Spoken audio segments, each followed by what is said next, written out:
Sunday को 10 तरह का नाश्ता। माँ, आज नाश्ते में क्या बनाया? भाई मेरी तो तबीयत खराब है। रात से ही हल्का हल्का बुखार है तो मैंने तो बस उपमा बना दिया है।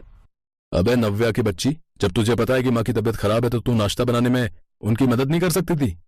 भैया मेरे एग्जाम चल रहे हैं, मैं रात भर पढ़ती रही, अभी सोकर उठी हूँ, तो बताओ नाश्ता कैसे बनाती, बोलो। अरे यार, कोई फायदा नहीं है। पूरा हफ्ता तो बस जल्दी जल्दी में ही नाश्ता करके हम दोनों ऑफिस भाग जाते हैं। हाँ और क्या, मैं भी तो दुकान पर चला जाता हूँ। बस एक संडे तो मिलता है आराम करने के लिए। सबको लगता है कि संडे के दिन बढ़िया बढ़िया नाश्ता मिलेगा। ऐसा है, मैं भी पूरे हफ्ते आराम नहीं करती हूँ, समझे। अरे 5-5 आदमियों का अलग अलग नाश्ता बनाना कोई छोटी बात है क्या भला। तो फिर एक काम करते हैं, मोहन भैया की शादी करा देते हैं। घर में भाभी आ जाएगी तो सही हो जाएगा। माँ, मोहन भैया की शादी करा दो। उस दिन के बाद मधु और राजेंद्र मोहन के लिए लड़की देखने लगे और फिर उन्हें मिली महिमा। महिमा बहुत ही अच्छा खाना बनाती थी और फिर कुछ वक्त के बाद मोहन और महिमा की शादी हो गई और महिमा घर की बड़ी बहू बनकर ससुराल आ गई। फिर शादी के कुछ दिन बाद, ये लीजिए मम्मी जी, मैंने आज इडली और डोसा बनाया है। क्या बात है भाभी, आपको इडली डोसा बनाना आता है? और नहीं तो क्या। अरे इडली डोसा क्या, मुझे तो उपमा, सैंडविच, केक, नमकीन, हलवा जो कहोगे वो सब बनाना आता है। ये सही है, तो फिर आज से रसोई की जिम्मेदारी आप ही के हवाले भाभी। हाँ हाँ, वो तो है ही। महिमा नहीं जानती थी कि वो कितनी बड़ी मुसीबत मोल ले रही थी। शादी के बाद कुछ दिन तक तो वो शौक शौक में अच्छा खाना बनाती रही और बदले में उसे भर भर कर तारीफें भी मिलती रही। अरे वाह बहू, क्या बात है, कितना बढ़िया हलवा है भाई, है? लेकिन खुद की तारीफ सुनना महिमा को कुछ ही दिन अच्छा लगा, क्योंकि अब वो थकने लगी थी।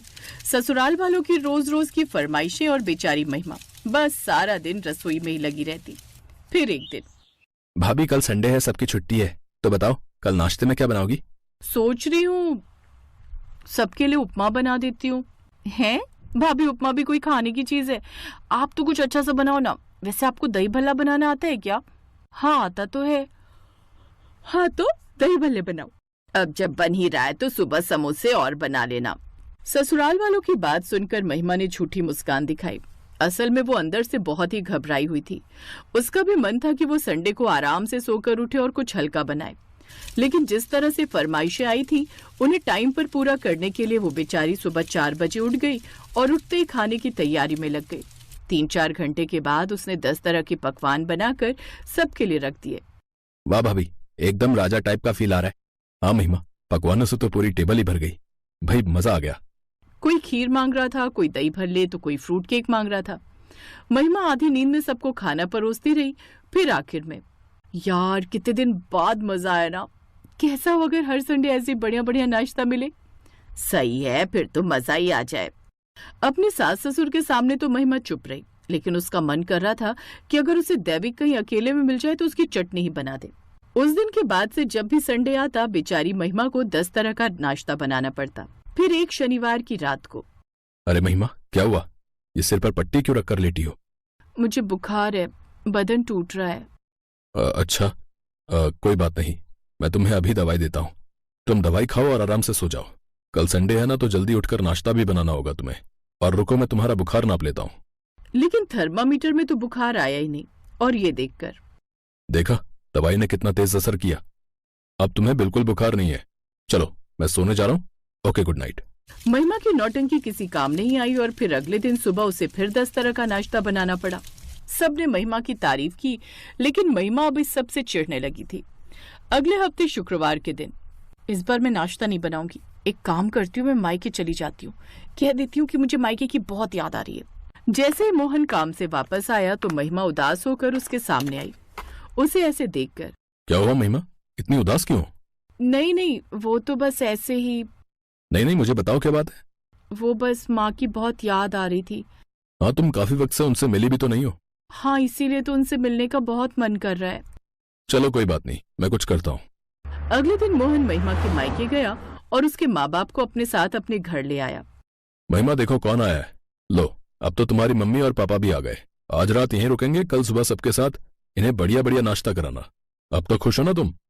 महिमा का जी कर रहा था कि वो अपने पति मोहन को उठाकर पटक दे। संडे के दिन उसे अब की बार 6 नहीं बल्कि 8 आदमियों का नाश्ता बनाना पड़ गया। और फिर एक दिन उसके सब्र का जब बांध टूट गया तो उसने भड़कते हुए कहा, देखो अब बहुत हो गया, ये हर संडे को 10 तरह का नाश्ता मुझसे नहीं बनाया जाता।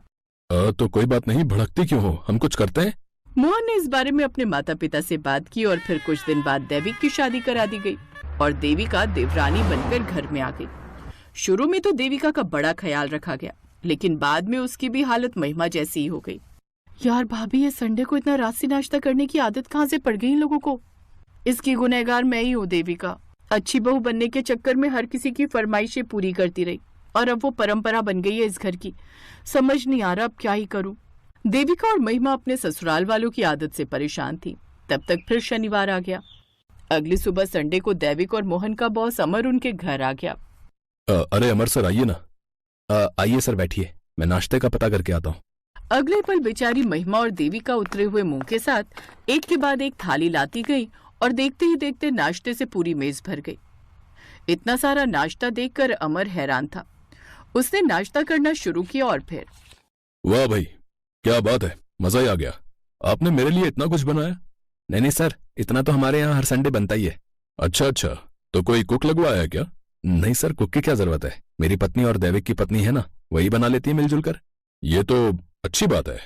अच्छा मोहन, देविक, एक काम करो, अगले हफ्ते से आप दोनों संडे को भी ऑफिस आओगे और काम करोगे। और हाँ, 2 घंटा एक्स्ट्रा काम करोगे, ओके? क्या हुआ सर, नाश्ता अच्छा नहीं लगा क्या? संडे को ऑफिस, उस दिन तो छुट्टी होती है ना? मोहन, हाँ सर, और आप तो हमें छुट्टी के दिन ज्यादा काम करने को कह रहे हैं।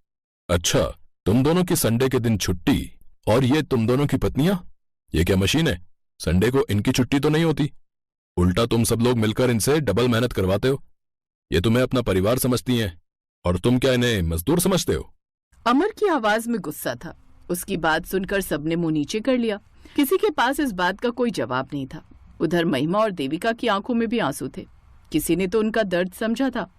तभी देविक धीरे से बोला, मैं समझ गया सर, हमें अपनी गलती का एहसास है, आगे से ऐसा नहीं होगा।